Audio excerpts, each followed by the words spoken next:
अस्सलाम वालेकुम स्टूडेंट्स, मैं हूं इज़्ज़ा बतूल। उम्मीद करती हूं आप सब बिल्कुल ठीक ठाक होंगे। अच्छा, आज मैं आपको उर्दू और इंग्लिश की राइटिंग स्पीड को किस तरह हम फास्ट कर सकती हैं उस हवाले से 10 टिप्स एंड ट्रिक्स बताऊंगी। आपने उन 10 पॉइंट्स को अच्छी तरह समझना है और फिर उनको फॉलो करना है।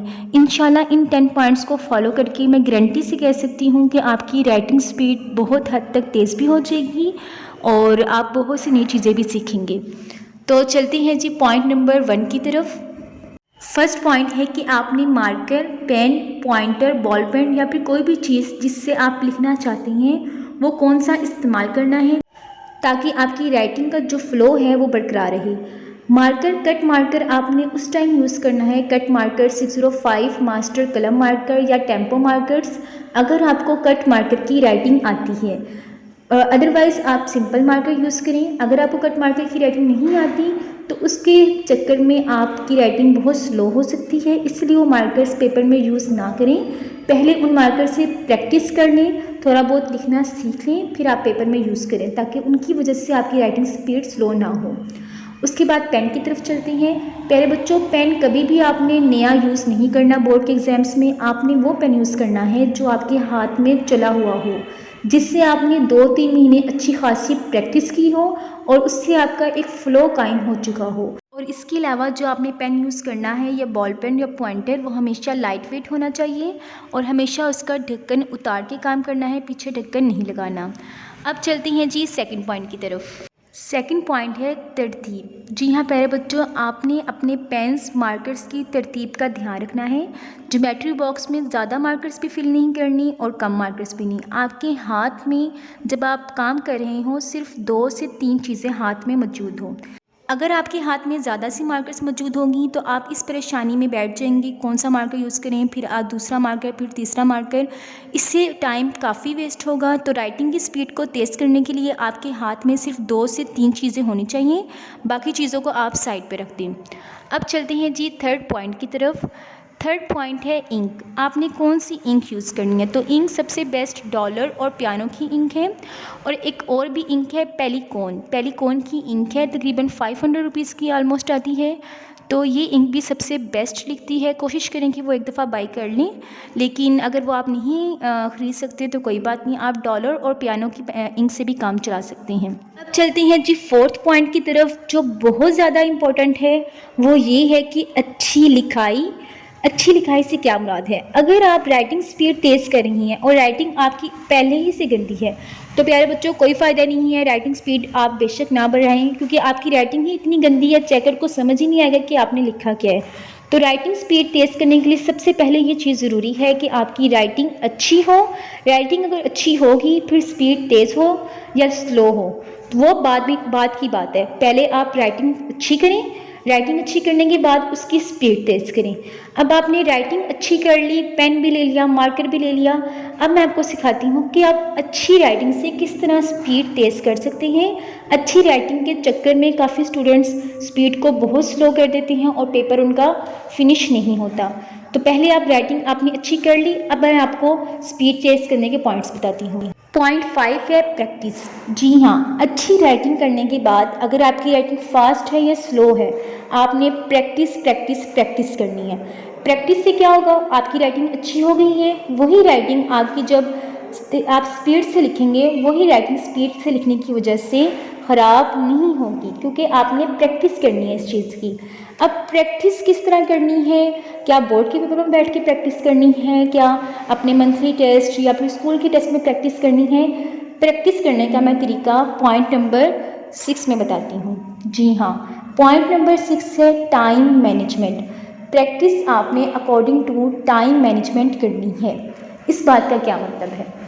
अगर आपका एक सवाल 10 नंबर का है तो आपने कोशिश करनी है, जैसे खुलासा नवीसी सवाल आता है, नज़म का खुलासा, आपने कोशिश करनी है कि वो 10 मिनट से ज़्यादा टाइम ना लें। इस चीज़ की आपने प्रैक्टिस करनी है। इस चीज़ की प्रैक्टिस आपने घर में बैठ के आराम से करनी है, पेपर में नहीं करनी, बोर्ड के पेपर में नहीं करनी। प्रैक्टिस से मुराद यही है ना कि आप एक सवाल को 2 से 3-4 दफ़ा ऑलरेडी ही तैयार करके आ जाए। तो इसी तरह के जो क्वेश्चन जो 10 मिनट के हैं, 15 मिनट के हैं, आपने टाइम के मुताबिक उनको सॉल्व करना है।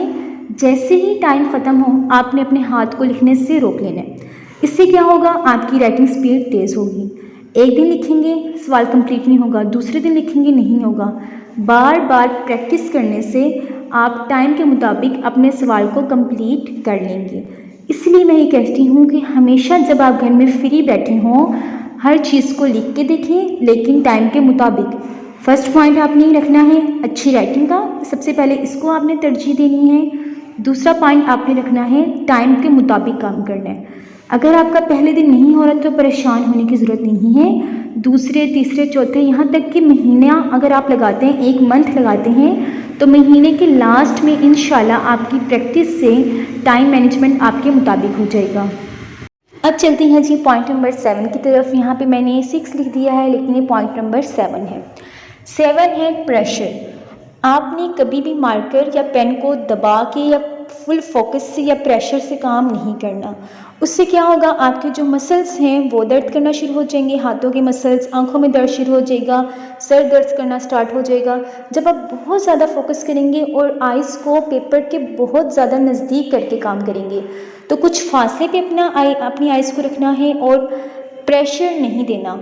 ठीक है, आपने हमेशा काम को रिलैक्स होके आराम से काम करना है। इससे आपकी राइटिंग स्पीड काफ़ी अच्छी होगी।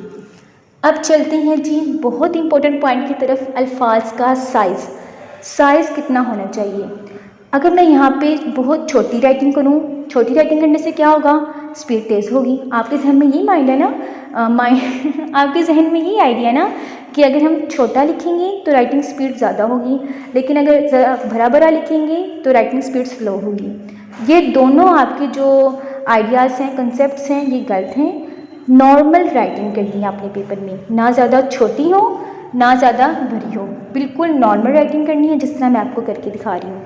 तो जितनी देर में ये लाइन लिख रही हूँ आप जल्दी से चैनल को सब्सक्राइब कर दें और बेल आइकन जो साथ में है उसको प्रेस कर दें, ताकि जब भी मैं कोई भी वीडियो लगाऊँ तो आप तक पहुँच जाए।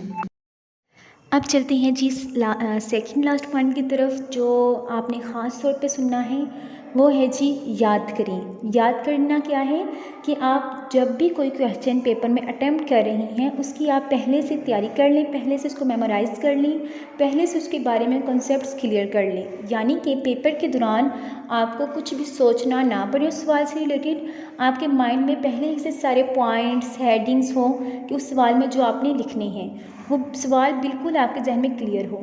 इससे क्या होगा, जब आप सोचने नहीं बैठेंगे तो आपका काफ़ी टाइम बच जाएगा और वही टाइम आप लिखने में आप स्पेंड करेंगी तो आपकी राइटिंग स्पीड बहुत ज़्यादा तेज़ होगी। इसलिए हर सवाल की पहले से ही प्रैक्टिस करके जाएं, पहले से याद करके जाएं।